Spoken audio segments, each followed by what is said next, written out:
on Microdesk. We are an AECO consulting firm established in '94, and we have 13 locations throughout the United States and in the UK.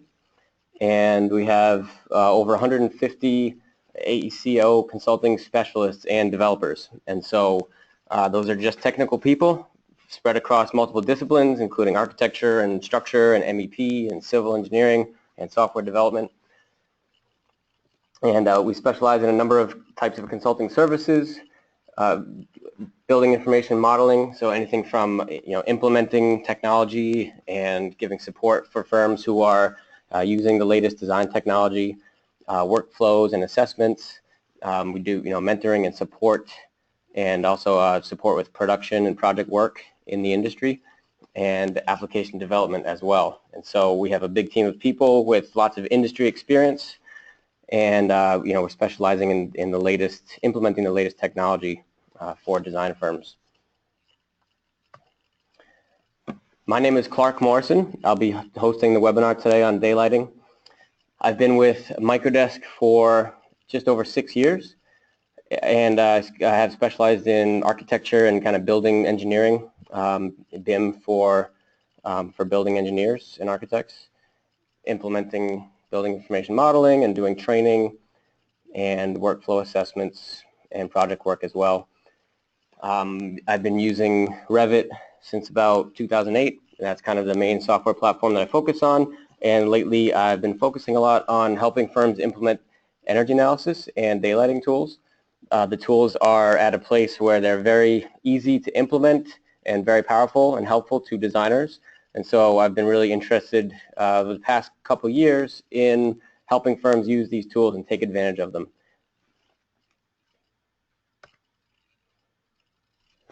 So today we will be covering daylighting analysis within Revit. And the rough agenda is to go over a few of the different methods for doing that analysis. We'll take a look at Insight 360, which is built into Revit. We'll go over how to optimize design factors, and we'll look at some of the lead metrics and the other measurements that are available within the lighting analysis, and how to do custom analysis. And we'll also take a quick look at the cloud rendering illuminance tool. And then we'll go through some of the basics of kind of what needs to go into your model and what settings you need in order to get accurate results. The goal is to keep all of this within 45 minutes or so. So there'll be a little bit of technical stuff, but also the idea is to give people a good understanding of just how the tool works and how easy it is to use these tools. And we'll look at how to visualize some of the results of the analysis, both as images and also within your Revit model. Before we jump into it, I just wanted to go over, do a couple quick questions for people. Just helps give us a good idea and gives everybody else an idea of who is in attendance today and kind of what your experience and background is.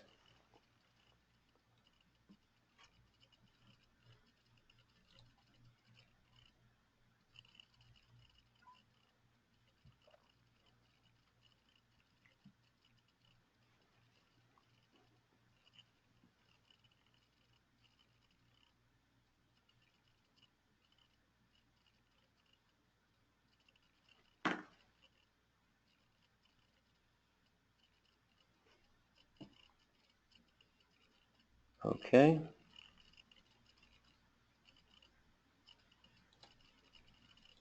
And then just couple quick questions here. Are you currently using BIM applications?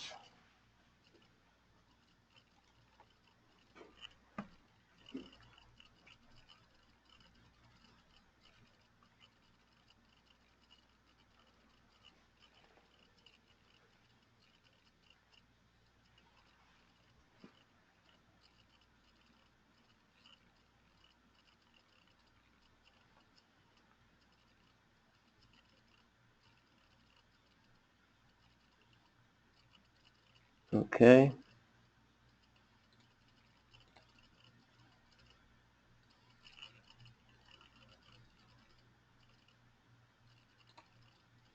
And then question about whether you perform daylighting analysis.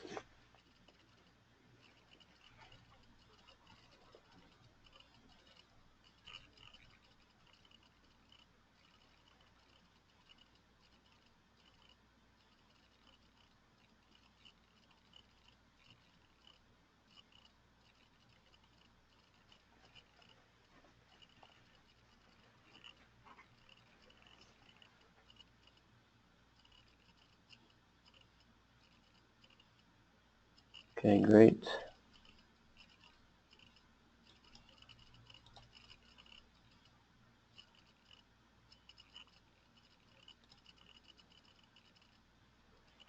Okay, so let's jump into the webinar here. All right, so first we're going to kind of go just through the different analysis tools that are available within Revit. And we'll start off by taking a look at Insight. Insight is whole building energy analysis, but a number of the factors that Insight studies directly relate to daylighting.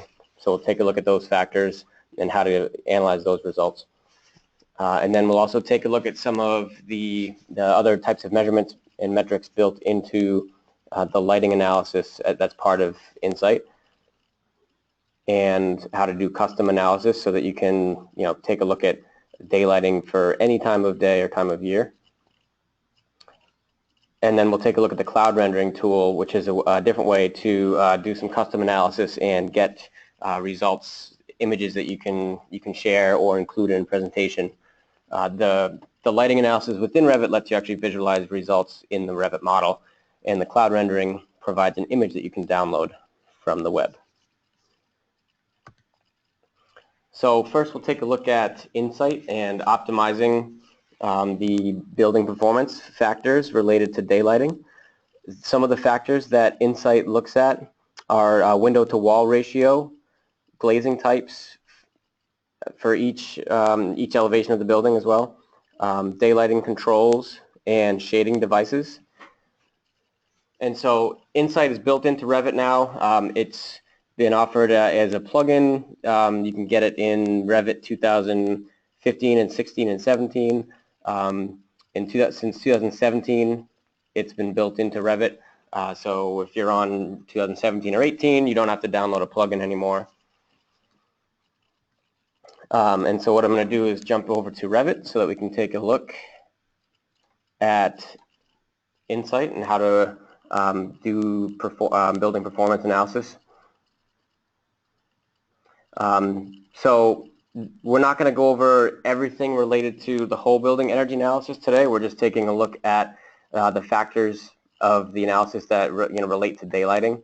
But basically, in order to start using Insight, the main thing you have to do is just set your building location and the true north direction, and then whether you could either use a conceptual mass or you could use a fully developed Revit model. And so the idea is, it's best to start off early on in the project when it's easier to make design decisions.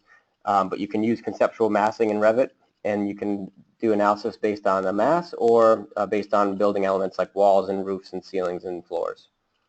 And so in this model, we have it's kind of a fully developed Revit model as an example, and I've isolated a view that shows basically all the categories that go into the creation of an energy model.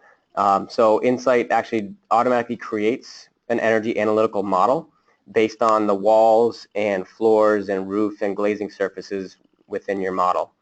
And all that energy model creation is automatic, and it's extremely fast. That's one of the biggest improvements over the past year or so. It's just the speed that this analysis happens with. And so when you create an energy model, Revit will actually create the surfaces so that you can kind of take a look and make sure the energy model accurately represents your building's forms. So generate an Insight here will actually create this energy analytical model. And then once it's created the energy model and sent it up to the cloud, you can click on Optimize to take a look at the results. So all of the computing happens on the cloud, and then we can access the results through the web. Insight 360 is kind of a web-based interface to view the performance of your building. Energy settings just allows you to set a couple basic settings, the phase of the project, if you have a perimeter zone, and what the zone depth is. And then you can also go further and set, percentage of glazing and sill heights and the type of your building. And you can go through and set up the conceptual types here. We're not going to go through this in this webinar in much depth, but you do have the option to set some conceptual glazing types. But this part is not as important because Insight is really output driven, so you don't need to put in a lot of information, because what the web engine is going to do is run through all the alternatives for each one of the factors and tell you kind of how your building will perform best based on those factors. So there's really not a lot of information you need to input, which is great about these tools. And once you click Optimize, you'll be taken to the web interface for Insight 360. And we'll take a look here. So this is going to show all of the factors that go into the design and all of in terms of whole energy use. And so today we're just going to look at which factors actually impact daylighting. So every time you upload your model to Insight, it always provides you a visual of the energy model at the top, and then it provides a benchmark comparison so that you can see how your building performs related to Architecture 2030 or ASHRAE 90.1, and sort of assigns a cost for energy use in dollars per square foot. You can change the settings as well for that. But then it gives you all of these different factors each time. So every time you run an Insight, you get all of these factors for your building. So as far as which factors relate to daylighting, window to wall ratio is one of the big factors, and it does this for each elevation of your building. So it'll do it for the north, south, east, and west. And when you click on this little panel and open it up, it'll show you basically a graph that kind of represents energy performance in terms of either energy use intensity or dollars per square foot per year of energy use. And then it shows you a range of different options. So this is what's great about Insight. We don't have to go back into the model and make changes and then run more analysis. It's basically telling me here that if I look at the range from 0% window to wall ratio all the way to 95% window to wall ratio, how will that affect building performance and energy use? So for this particular model. So if you see a pretty steep line, it means that this factor does have a big impact on energy use for my building. If you see a shallower line, so if I scroll down a little bit and take a look at window to wall ratio for the northern walls, this factor does not have as big an impact on the building performance. If I take a look at anything from 15% window to wall ratio on the north to 95%, there's not a real big difference in energy use. So this is a great way to get an understanding of how your building will perform based on these factors, and it's really fast to get these results. You don't have to make changes in the model and run multiple analyses. So window to wall ratio is one of the factors that's looked at, and then window glass as well. And so you can take a look at the different glazing types. So it shows you anything from single clear glass up to triple low E glass, and how the glazing type will affect performance.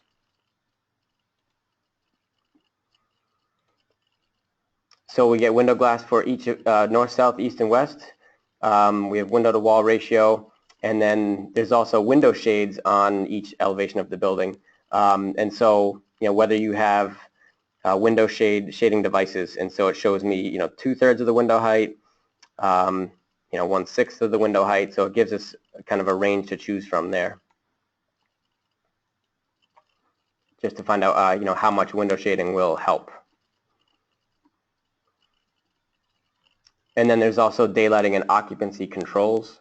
So we can take a look at whether you have no controls, or if you do have daylighting controls, or if you have daylighting and occupancy controls, how much will that help performance? So this is a great tool. Again, you can use it from the conceptual stage based on massing, or anytime throughout design when you have a fully developed Revit model, you can run analysis, and you can be as specific as using your actual Revit models properties, as far as all of the thermal properties of your building model. Or you can just use the conceptual construction types that Revit gives you as a starting point, just to make it kind of easy to do early analysis and not spend a lot of time putting in information. If people are interested in in more detailed information on that whole building energy analysis, we'll have other webinars and presentations on that topic. So Insight 360, again, it's built right into Revit in 2018, and Optimize will bring you to the web-based interface where you can take a look at all of those design factors.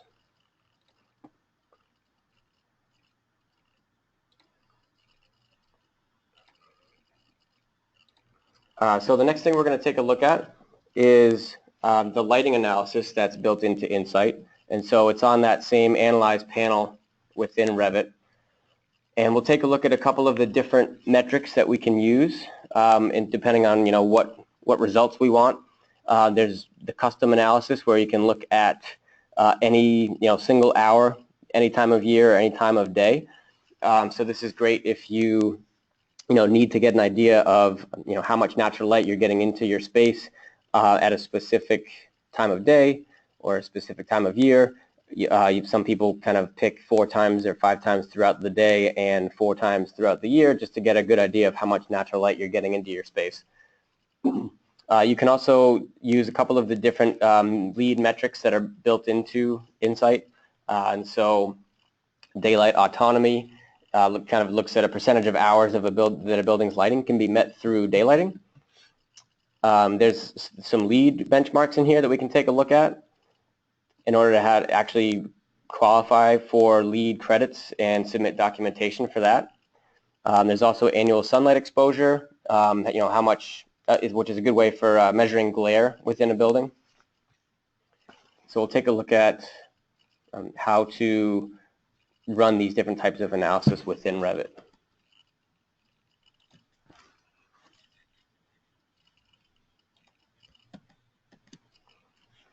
So again, on the Analyze tab, there's the lighting tool to run a lighting analysis in the cloud.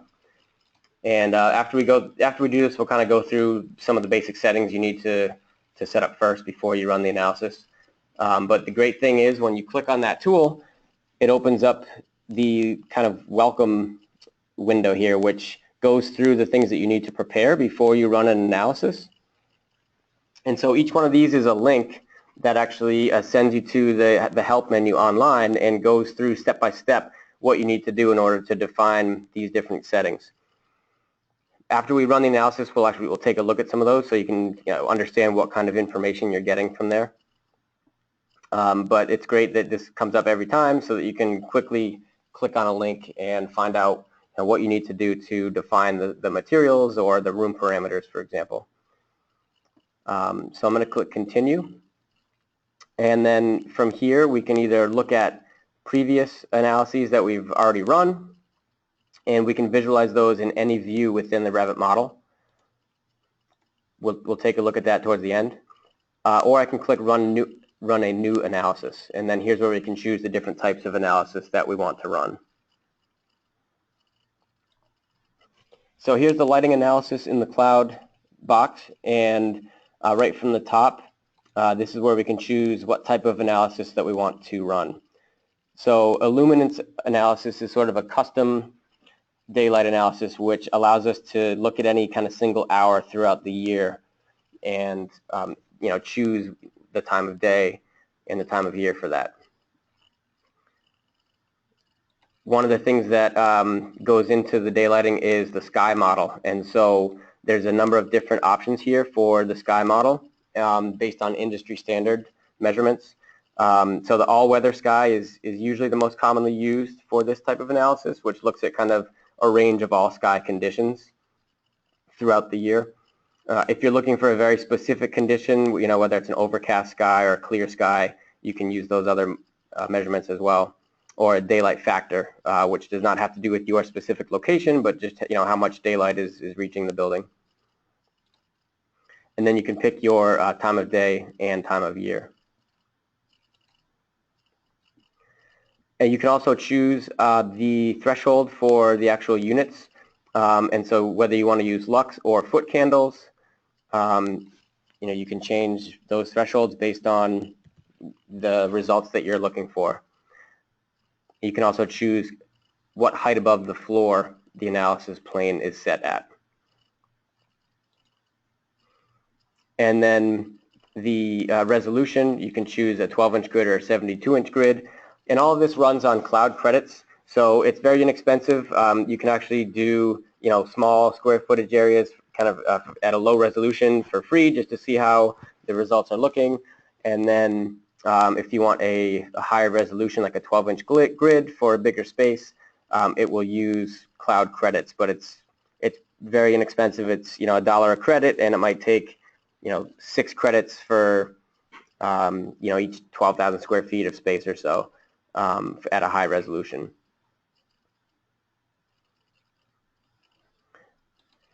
And then I can also choose what levels that I want to analyze from the top. So you could do all the levels, or you could pick a specific level to analyze.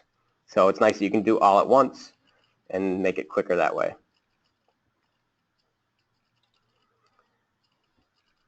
And then I can click on check price, and it's telling me that for the high resolution, it'll be 6 credits for this particular analysis.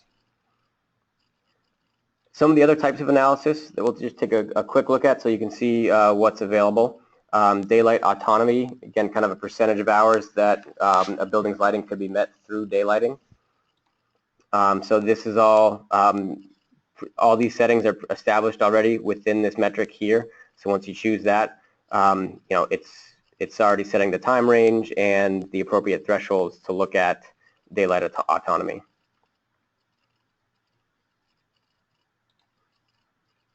There's LEED 2009 and version 4. And so there's 3 different LEED metrics that you can look at here, and we'll take a quick look afterwards at how you can get information that you can use in order to qualify for LEED credits for daylighting.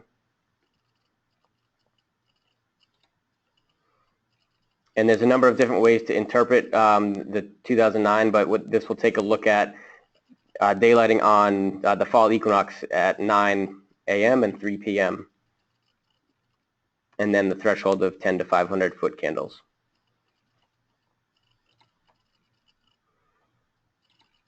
And then there's also solar access as well, which is another metric that you can use. I find that the daylight autonomy gives a really good kind of a perspective of how much useful light is getting into the space. It's because it's looking at the total year, and it also will let you take a look at annual sunlight exposure, so you can understand if there's too much sun getting into the space, which would produce glare. So that's a really good metric just for understanding the building's design as it relates to daylighting. And there'll be a number of different ways to kind of visualize those within the model once we do the analysis. And then I can click on Start Analysis, and that will be running in the cloud. And then when it's finished, you'll be notified within Revit that the analysis is complete. And you can actually cancel if you don't want to take a look at the results and be charged the credits, or you can accept, and you'll be able to visualize the results within the model and then save your file so that you can visualize those again next time you open the file. And we'll take a look at how to do that as well.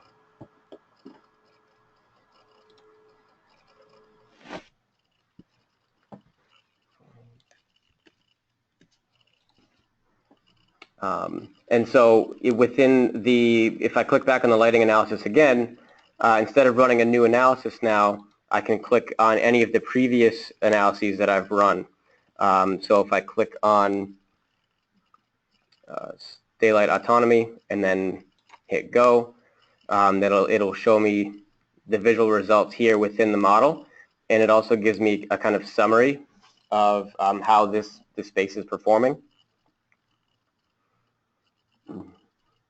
And then if I click on, so it gives me a detailed summary of the percentage of the area that meets the requirement for spatial daylight autonomy. And then it gives me this link to design tips, which will give me some additional information on how I can achieve the desirable percentages of daylight autonomy. And so this just gives you some guidelines here.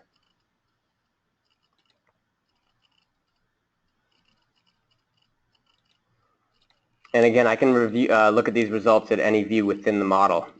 So, it's helpful to be able to, navigate through the 3D model or go to a floor plan and take a look at the results. And towards the end, we'll take a look at all the different styles that you can use to display these results. Let's take a quick look at daylighting analysis using the cloud rendering tool for illuminance. It's just a different method to get results. And this was actually the preferred method before the Insight plugin had as many custom options in it. But this gives us some different options for sky models and for what type of legend to display. And you can do 3D views here. So you could take a camera view that you're using for a rendering, and you can run daylighting analysis, illuminance analysis based on that 3D view, or you can set up a plan view like we did for, or like we'll do for the Insight analysis. This will also be computed on the cloud, and then we'll be able to view our results within the cloud rendering gallery and then download images for that. So this is an example of a plan view for a project in Boston that shows the daylighting at a specific time of year and time of day. And this was actually used to help with an existing building that was being renovated. So we had great before and after analysis that showed how we were improving daylighting for the building based on the new facade design. And so for the cloud rendering analysis, if we go to the View tab and then choose Render in Cloud,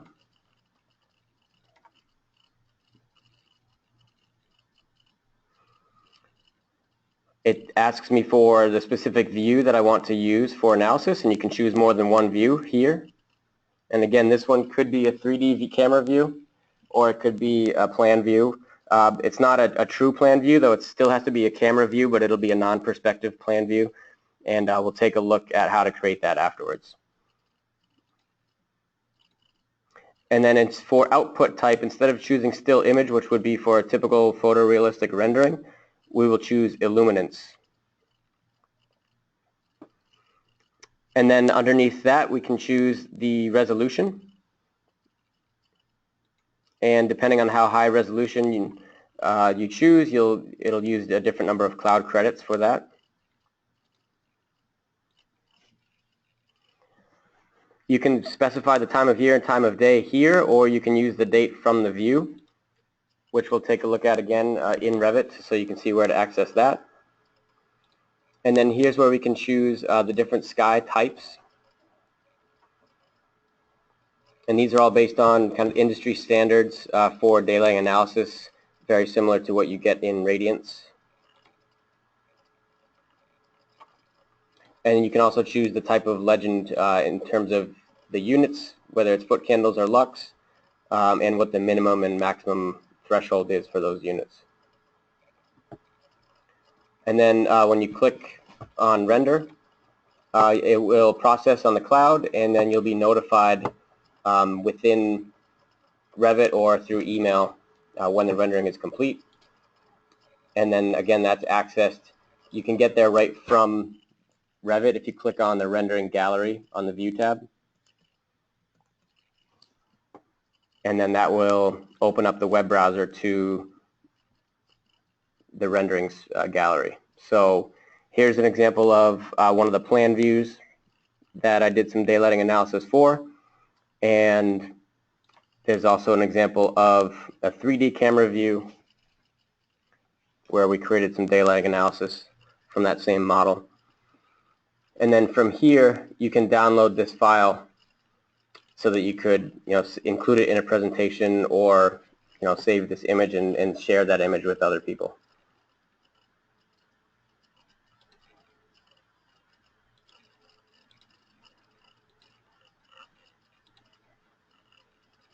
Okay, so let's take a look at some of the settings that actually go into the daylighting analysis. So again, the goal is really to not create a huge learning curve or a lot of extra time in order to get these results, and in order to understand more about how your building can maximize daylight. So there's really not a ton of information that you have to put into your models, even related to materials. Most of the Revit materials are already kind of set up to give accurate results in terms of reflection from daylight. But there are some settings that you want to be aware of, especially for the glazing settings, to get an accurate representation of the glazing types that you want to use.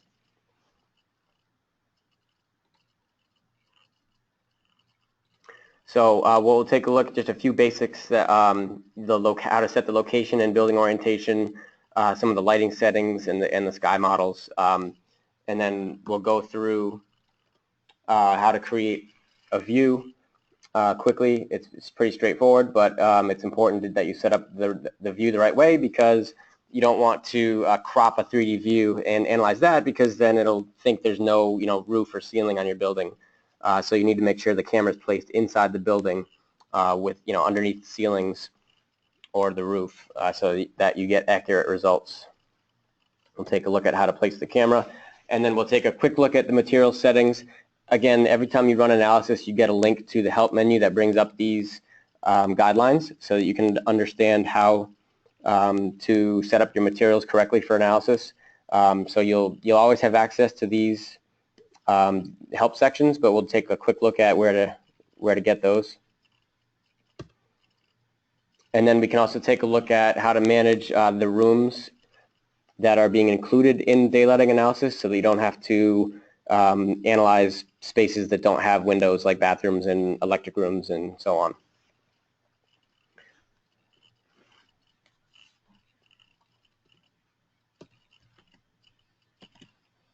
Okay, so very basic stuff, but on the Manage tab, you can always set your location from the Project Location panel here. Obviously, that's important for daylighting analysis and any type of energy analysis that you're doing. So you can search for an address or pick from a list of cities for your location. And then you also want to make sure that you have the correct orientation to true north. And so if I open up a site plan,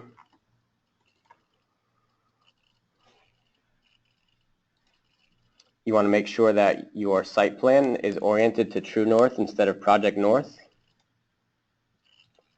And then once you do that, you have the option to rotate true north to match your true building orientation.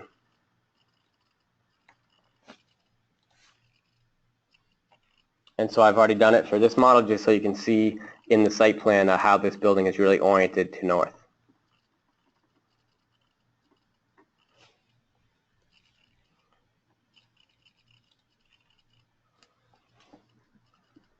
And then once you do that, we can take a look at some of the lighting settings for your views where you want to run analysis. So if you're in a 3D view or a non-perspective camera view for the plan like this, if you go to the camera rendering settings within the properties of your view, we'll be able to click on the sun settings here, and then this is where I can choose a still solar study. I can pick from some of the presets that Revit gives you, such as fall equinox, and then from there, if I want to modify it, I could either create a new preset, or I could just change the date and the time of day as well from here.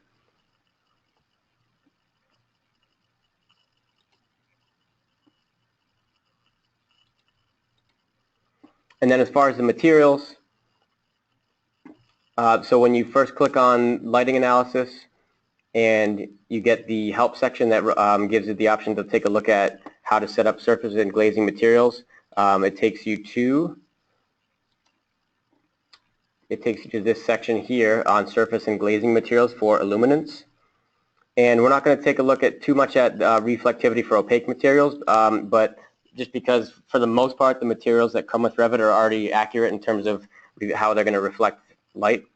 But this does tell you how to create custom materials that have a specific percentage of reflectivity. And so this section goes through how to do that for your materials. Basically, it involves picking a correct color based on this chart in order to adhere to a specific percentage of reflectivity, and then also using the reflectivity setting here. So one of them is for, the color is kind of for your overall diffuse reflectivity, whereas the reflectivity button here is more for surfaces like glass and mirrors. As far as glazing, this is more important in terms of daylighting, where you want to make sure you have the right types of glass set for your building. And so you can create multiple materials in the Revit model for different types of glazing, so you don't have to just have one type of glazing for the whole project. Based on each window family that you have or curtain panel family, you can set materials for those objects. And then this menu tells you basically what settings to control in order to get the correct visual transmittance for your glass. So it involves the appearance tab settings and picking a custom color for the material. And then the color is going to be based on this chart that they provide here.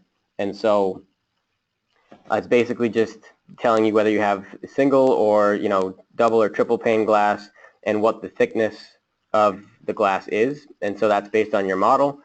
So if you have 1 inch thick glass, say it's around 25 millimeters, and you want 70% visual transmittance, then you need to set your RGB color for that glass to 148, 148, 148.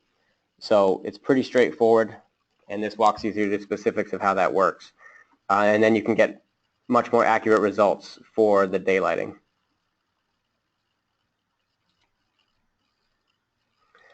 There's also a section within the help menu on how to place cameras to get an accurate daylighting analysis.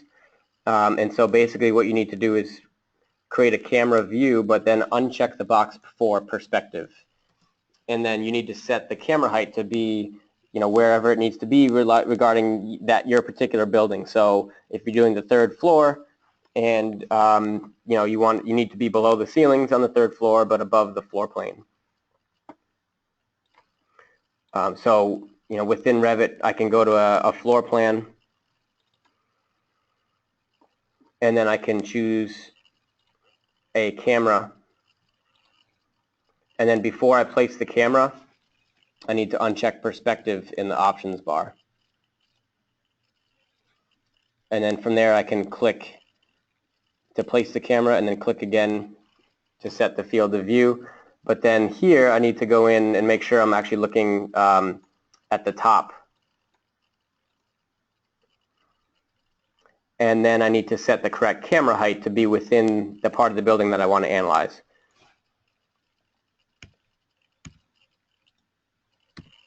So for this particular building, on the 3rd floor, I want to be at about 47 feet high, and this moves the camera down inside the building. But again, I'm not cropping a 3D view because that would crop out the roof and the ceilings, and that would give you way too much daylight. And if you need to change the orientation of this, you can always rotate. You can rotate the viewport.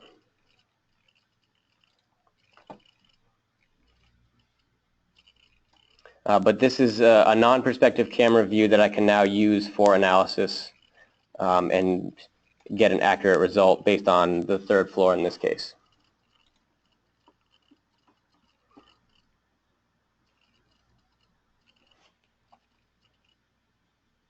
And then the help menu also has a number of different options. So it goes through some of the custom settings, and one of the options, is to turn off visibility for non-permanent model categories. So things like furniture and furniture systems and entourage and planting. Those categories can be turned off if you don't want those to impact the daylighting analysis. And you can also set the phase filter to complete as one of the settings here.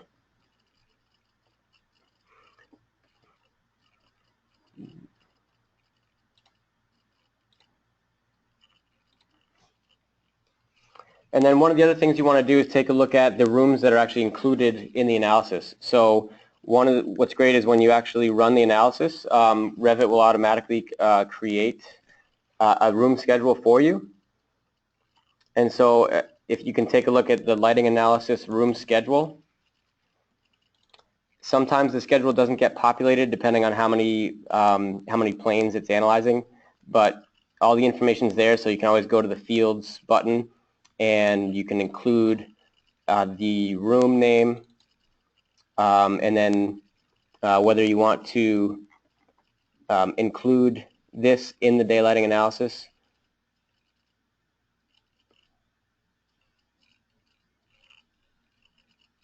So include in daylighting is a yes or no parameter that you want to add to your schedule. And then all of these percentage thresholds that relate to the lead metrics for daylighting, we can add those. And so that this can be used in the documentation for applying for lead credits. But here I can go through and uncheck the rooms that I don't want to include in the analysis, like electrical rooms and bathrooms. And then you could always filter your schedule so that it's only looking at the rooms that are included in daylighting.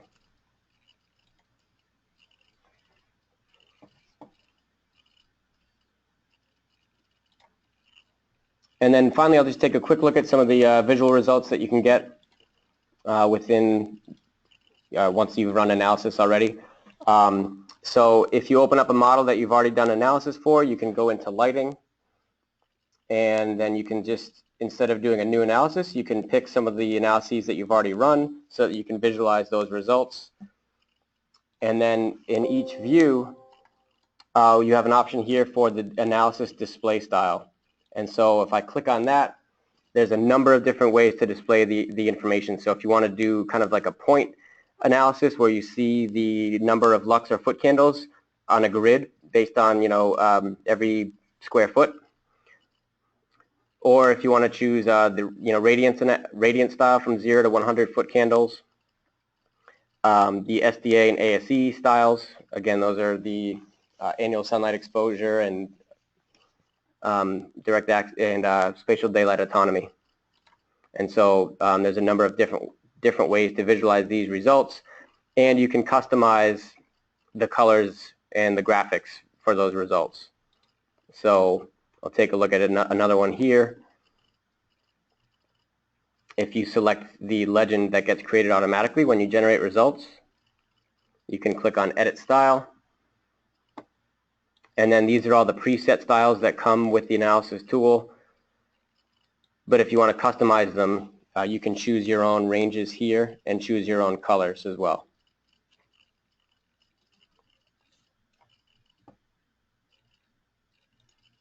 And there's a few other settings just for the appearance of that legend.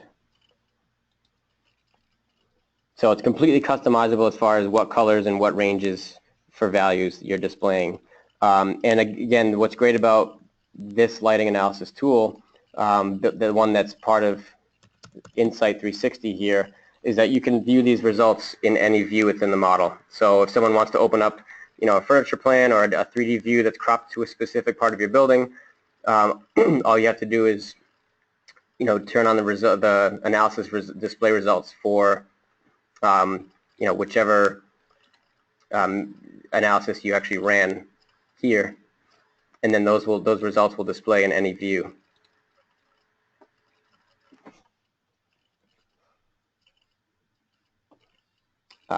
Whereas the cloud rendering tool, you're not getting an image inside the model, you're just getting something that you can download from the rendering gallery. So a lot of people find it more helpful to have the results kind of visualized inside of the model. And again, it's showing me this whole analysis plane at 30 inches above my floor planes.